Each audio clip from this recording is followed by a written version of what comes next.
Hello, നമുക്കിന്ന് മലബാർ ദം ബിരിയാണി എങ്ങനെ ഉണ്ടാക്കാൻ നോക്കാം കേട്ടോ. ഇത് മലപ്പുറം സൈഡിലൊക്കെ ഉണ്ടാക്കുന്ന ബിരിയാണിയാണ്. അപ്പോൾ അതിന് വേണ്ടിയിട്ട് ഞാൻ സവാള എടുത്തിട്ടുണ്ട്. സവാള, ഉള്ളി, പിന്നെ തക്കാളി, പച്ചമുളക്. അപ്പോൾ ഇതിൻ്റെ ശരിക്കും മെഷർമെൻ്റൊക്കെ ഞാൻ ഡിസ്ക്രിപ്ഷനിൽ കൊടുക്കാം. അപ്പോൾ എക്സാക്റ്റ് ഒരു kgക്ക് എത്ര വേണം എന്നുള്ളത് ഞാൻ ഡിസ്ക്രിപ്ഷനിൽ കൊടുക്കാം കേട്ടോ. പിന്നെ ഒരു സവാള ചെറുതായിട്ട് അരിഞ്ഞിട്ടുണ്ട്. ഗാർണിഷ് ചെയ്യാൻ വേണ്ടിയിട്ട് നമ്മൾ ബിരിയാണിക്ക് കുറച്ച് കശുവണ്ടി ഉണ്ട്, കുറച്ച് മുന്തിരി, ഉണക്കമുന്തിരി ഉണ്ട്. അപ്പോൾ ഇതെടുത്തത് നമുക്ക് ഫ്രൈ ചെയ്യാനാണ് കേട്ടോ. ബിരിയാണി നമ്മൾ ഗാർണിഷ് ചെയ്യുമല്ലോ, അതിന് വേണ്ടിയിട്ട്. അപ്പോൾ അത് മാറ്റിയേക്കാം. പിന്നെ സവോള അതാ ചെറുതായിട്ട് അരിഞ്ഞിട്ടുണ്ട്, തക്കാളി, പിന്നെ നമ്മൾ പച്ചമുളകും ഇഞ്ചി വെളുത്തുള്ളിയാണ് കേട്ടോ. ഞാനത് കാണിക്കാൻ മറന്നുപോയി. അത് ചതച്ചെടുക്കണം കേട്ടോ, അരച്ചെടുക്കരുത്, അപ്പോൾ ടേസ്റ്റ് മാറും. അത് മൂന്നും കൂടെ മിക്സിയിലിട്ടിട്ട് ജസ്റ്റ് ഒന്ന് ചതച്ചെടുക്കില്ല, ഒന്ന് ക്രഷ് ചെയ്തെടുക്കൂലേ, അങ്ങനെ ഒരു പൊടിയായിട്ട് അങ്ങനെ. ഇനി നമ്മൾ എണ്ണ ഒഴിച്ചിട്ട് ഫസ്റ്റ് ഗാർണിഷ് ചെയ്യാനുള്ള സാധനങ്ങൾ സവോളയും, പിന്നെ സവോള വറുത്തതിന് ശേഷം ലാസ്റ്റ് ഇട്ട് കൊടുത്താൽ മതി കേട്ടോ, കശുവണ്ടിയും ഉണക്കമുന്തിരിയും. അപ്പോൾ ആദ്യം സവോള വറുത്തെടുക്കുക. ചൂടായ എണ്ണ, ഞാൻ സൺഫ്ലവർ ഓയിലാണ് യൂസ് ചെയ്യുന്നത് കേട്ടോ. എന്നിട്ട് ഇത്ര എണ്ണ നമുക്ക് ബിരിയാണി വെക്കാൻ വേണ്ടി ആവശ്യമില്ല, ഇത് വറുത്തെടുക്കാൻ വേണ്ടിയിട്ടാണ് ഞാൻ ഇത്ര എണ്ണ എടുത്തത്. ഇപ്പോൾ ഇതാ കണ്ടോ, ഇപ്പോൾ ഇത് റെഡിയായ ലാസ്റ്റിൽ ഞാൻ കശുവണ്ടിയും ഉണക്കമുന്തിരിയും ഇട്ട് കൊടുത്ത് ഇത് വറുത്തെടുക്കുകയാണ്. ഓക്കെ, ഇനി ഇത്ര എണ്ണ നമുക്ക് ആവശ്യമില്ല കേട്ടോ. അപ്പോൾ അതിൽ നിന്ന് കുറച്ച് എണ്ണ മാറ്റി വെച്ചിട്ട് ബാക്കി എണ്ണയിൽ നമുക്ക് ബിരിയാണിക്കുള്ള മസാല ഉണ്ടാക്കാം. അപ്പോൾ ഞാൻ കുറച്ച് എണ്ണ മാറ്റി വെച്ചിട്ടുണ്ട് കേട്ടോ. എന്നിട്ട് ബാക്കി സവോള അതുപോലെ നന്നായിട്ട് വഴറ്റിയെടുക്കുക.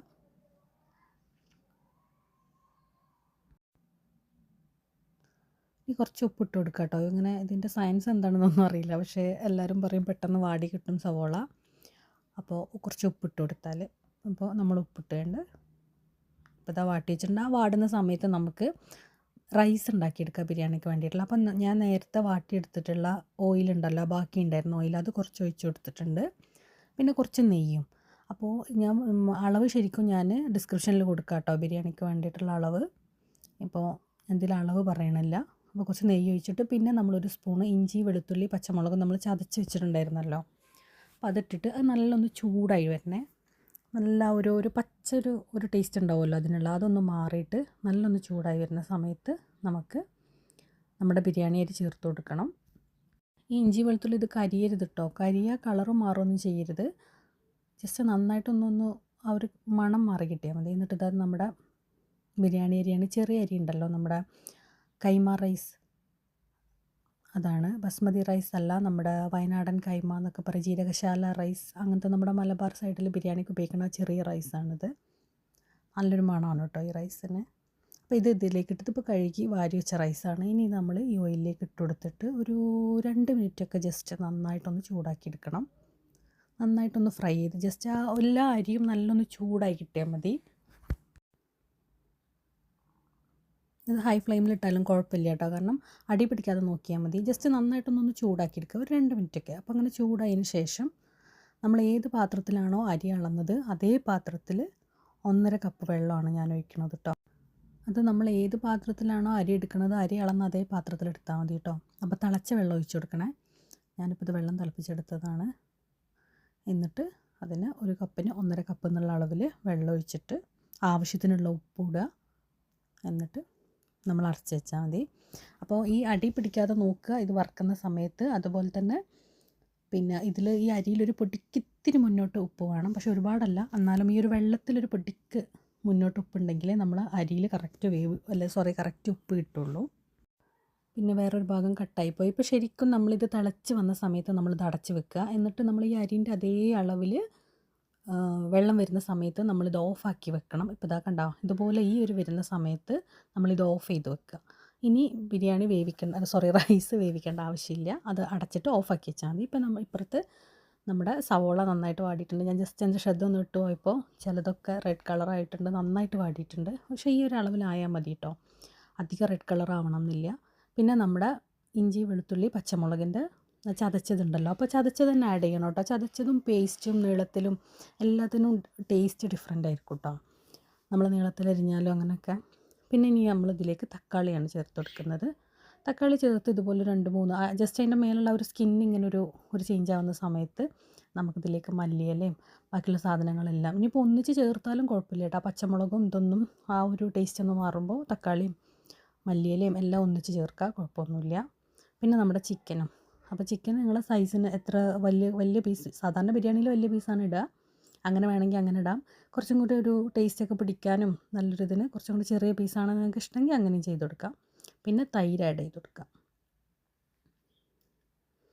അപ്പോൾ നമ്മൾ നല്ല പുളിയുള്ള തൈര് കിട്ടുകയാണെന്നുണ്ടെങ്കിൽ അത് ആഡ് ചെയ്ത് കൊടുക്കുക. ഞാനിപ്പോൾ ഇവിടുത്തെ നമ്മൾ മറ്റേ യോഗേർട്ട് ഉണ്ടല്ലോ അതാണ് ആഡ് ചെയ്തത്. പിന്നെ കുറച്ച് പെരുംജീരകം, വലിയ ജീരകം ആഡ് ചെയ്ത് കൊടുക്കുക.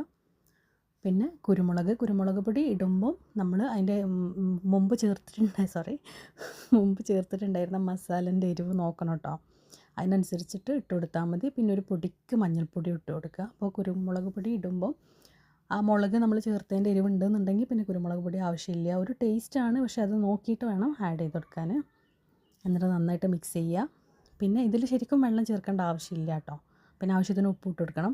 പിന്നെ ഈ മസാല ഈ ഒരു ചിക്കനിലും ഇതിലൊക്കെ തന്നെ വെള്ളം ഉണ്ടാവും, അതിൽ കിടന്നിട്ട് തന്നെ നന്നായിട്ട് വേവും. പക്ഷേ നമുക്കൊരു ടെൻഷനാണ്, ഫസ്റ്റ് വേവിക്കുന്ന ആൾക്കാരാണ് അങ്ങനെയൊക്കെ ഉണ്ടെങ്കിൽ. ഇപ്പോൾ ഇതാ നമ്മൾ ജസ്റ്റ് അടച്ച് വെച്ചപ്പോൾ തന്നെ അത്യാവശ്യം വെള്ളം വന്നിട്ടുണ്ട്. പിന്നെ ഞാൻ കുറച്ചൊരു 2-3 ടീസ്പൂൺ വെള്ളം വേണമെന്നില്ല, ജസ്റ്റ് ഞങ്ങൾക്കൊരു ടെൻഷൻ ഉണ്ടെങ്കിൽ അത് ആഡ് ചെയ്ത് കൊടുത്താണ്ട് നന്നായിട്ട് അടച്ച് വെച്ചിട്ട് ഈ മസാല വേവിച്ചെടുക്കുക. ഇപ്പം നമ്മളെ മസാല നന്നായിട്ട് വെന്തിട്ടുണ്ട് കേട്ടോ.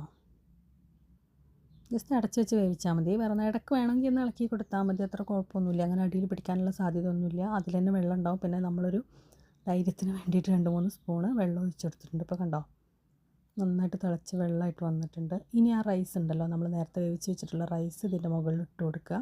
അപ്പോൾ ഞങ്ങൾക്ക് അഥവാ ഇതിലിത്തിരി വെള്ളം കൂടുതലായിട്ട് തോന്നുകയാണെന്നുണ്ടെങ്കിൽ കുറച്ച് വെള്ളം ഇന്ന് മുക്കി വെക്കുക. എന്ന് വെച്ച് കഴിഞ്ഞാൽ 1-2 കയ്യിലൊക്കെ വെള്ളം എടുക്കാനേ ഉണ്ടാവുള്ളൂ. അത് എടുത്ത് വെച്ചതിന് ശേഷം ലാസ്റ്റ് ദം ചെയ്യുമല്ലോ അതിൻ്റെ മുകളിൽ ഒഴിച്ചു കൊടുത്താൽ മതി. അപ്പോൾ ഇത് ഓക്കെയാണ്, കുഴപ്പമില്ല. പിന്നെ ഇടയിൽ ഗാർണിഷ് ചെയ്യാൻ വേണ്ടിയിട്ട് വെച്ചിട്ടുള്ള സാധനങ്ങളുണ്ടല്ലോ, കശുവണ്ടിയും സവോളയൊക്കെ, അതിട്ട് കൊടുക്കുക. കുറച്ച് മല്ലിയിലയും വേണമെന്നുണ്ടെങ്കിൽ ഒരു 1/4 ടീസ്പൂണൊക്കെ ഗരം മസാലയും ആഡ് ചെയ്തിട്ട് പിന്നെയും അതുപോലെ തന്നെ റൈസ് ആഡ് ചെയ്യുക. അങ്ങനെ ഇപ്പോൾ നമ്മൾ ഫുള്ളായിട്ട് ദമ്മിട്ടിട്ടുണ്ട് കേട്ടോ. അപ്പോൾ ഞാൻ അളവ് വീണ്ടും പറയുകയാണ്, താഴെ കൊടുക്കുക കേട്ടോ. പിന്നെ നമ്മൾ കുറച്ച് നെയ്യ്, ആ ഒരു ടേസ്റ്റ് കിട്ടാൻ വേണ്ടിയിട്ട് കുറച്ച് നെയ്യ് അതിൻ്റെ മുകളിൽ ഇട്ട് കൊടുക്കുക. അത്രയേ ഉള്ളൂ. പിന്നെ നമ്മൾ എന്ത് ചെയ്യുകയെന്ന് പറയുക, ഫോയിൽ വെച്ചിട്ട് ജസ്റ്റ് നന്നായിട്ടൊന്ന് കവർ ചെയ്ത് കൊടുക്കുക, അടച്ച് വെക്കുക. ഇനി നമ്മൾ താഴെ ഡയറക്റ്റ് ഫ്ലെയിമിൽ വെക്കരുത്. താഴെ ഇതുപോലെ പഴയ എന്തെങ്കിലും ഒരു പാനോ എന്തെങ്കിലും ഒരു സാധനം ഉണ്ടെങ്കിൽ അത് വെച്ചിട്ട് അതിൻ്റെ മുകളിൽ ഇത് വെച്ചിട്ട് ഏറ്റവും ചെറിയ തീയിൽ ഒരു 7-10 മിനിറ്റൊന്നും വെക്കണം. 7 to 10 വെക്കുമ്പോൾ ശ്രദ്ധിക്കുക, ഏറ്റവും ചെറിയ തീയിൽ, ഗ്യാസിൻ്റെ ഏറ്റവും ചെറിയ ഫ്ലെയിമിൽ വെക്കുക. പിന്നെ അടി കട്ടിയുള്ള ഒരു വേണ്ടാത്ത പാത്രവും വെക്കണം. എന്നിട്ട് ഒരു 10 മിനിറ്റ് വരെയൊക്കെ വെക്കാം കേട്ടോ ദമ്മിൽ. എന്നിട്ട് കുറച്ച് നേരം പിന്നെ നമ്മൾ ഇതിനനുസരിച്ചിട്ട് നമുക്ക് എപ്പോൾ വേണമെങ്കിലും തുറക്കാം, കുഴപ്പമില്ല. ഇപ്പോൾ ഇതാ നമ്മളെ ദം റെഡി ആയിട്ടുണ്ട്, നല്ല മണം വരുന്നുണ്ട്. ഇപ്പോൾ നമ്മുടെ റൈസൊക്കെ കണ്ടില്ലേ, നല്ല അടിപൊളിയായിട്ട് നമുക്ക് കിട്ടിയിട്ടുണ്ട്. അപ്പോൾ ഇത് നമ്മുടെ മലബാർ സൈഡിലൊക്കെയുള്ള ദം ബിരിയാണിയാണ്, മലപ്പുറം സൈഡിൽ. അപ്പോൾ ഓക്കെ, ഇൻഷാല്ലാ എല്ലാവരും ട്രൈ ചെയ്ത് നോക്കുക. എന്നിട്ട് നമ്മളെ കമൻസിൽ അതിൻ്റെ ടേസ്റ്റ് എങ്ങനെ ഉണ്ടായിരുന്നു എന്നിട്ട് കമൻസിൽ പറയാം കേട്ടോ, ടേസ്റ്റ് എങ്ങനെ ഉണ്ടായിരുന്നു എന്നൊക്കെ. പിന്നെ ഇതത് നമ്മൾക്ക് പണ്ടൊക്കെ നമ്മളെ കല്യാണ വീട്ടിലൊക്കെ കിട്ടുമായിരുന്നല്ലോ ഇതുപോലത്തെ പാത്രത്തിലാക്കിയിട്ട്. അപ്പോൾ ഞാനതുപോലൊരു ഡിസൈൻ ആക്കാൻ വേണ്ടിയിട്ട് ചുമ്മാ ഒരു രസത്തിന് വേണ്ടിയിട്ടാണ്. ബിരിയാണി നമുക്ക് എങ്ങനെ വേണമെങ്കിലും എങ്ങനെയും കഴിക്കാം, എങ്ങനെയും വിളമ്പാം, അതൊക്കെ നമ്മളിഷ്ടമാണ്. അപ്പോൾ ഞാനിപ്പോൾ ഇതുപോലെ ഒരു ഭംഗിക്ക് വേണ്ടിയിട്ട് നമുക്ക് ഫോട്ടോ എടുക്കാൻ വേണ്ടിയിട്ട് ചെയ്തതാണ് കേട്ടോ. അപ്പോൾ ഓക്കെ, ഇൻഷാല്ലാ ഇനിയൊരു വീഡിയോയിൽ നമുക്ക് വീണ്ടും കാണാം.